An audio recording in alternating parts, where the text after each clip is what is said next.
না থাকলে হয়তো এতটা ভালোবাসা পাওয়া যায় না। শুধু তাই নয়, আম মাখা হয়ে যাওয়ার পর আমাকে টেস্ট করাচ্ছিল যে কেমন হয়েছে খেতে, খেয়ে দেখো।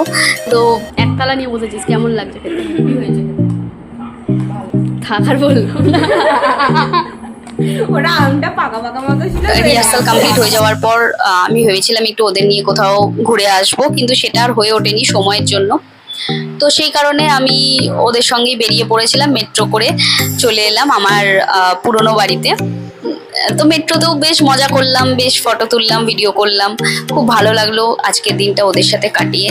সত্যি এরকম যদি স্টুডেন্ট পাওয়া যায়, এরকম যদি ছাত্রী এবং টিচারের মধ্যে যদি এরকম সম্পর্ক থাকে, তাহলে যে কোনো কাজই আমার মনে হয় ভীষণ ভালো লাগে করতে। যাই হোক, আজকে তোমাদের সঙ্গে এরকম ভালো একটা ভিডিও শেয়ার করলাম। হ্যাঁ, তোমরা অবশ্যই ভাবছো যে কেনই বা দিদি এই কথাগুলো বলছে, কেনই বা ভিডিওগুলো দেখাচ্ছে। হ্যাঁ, বুঝতেই পারছো।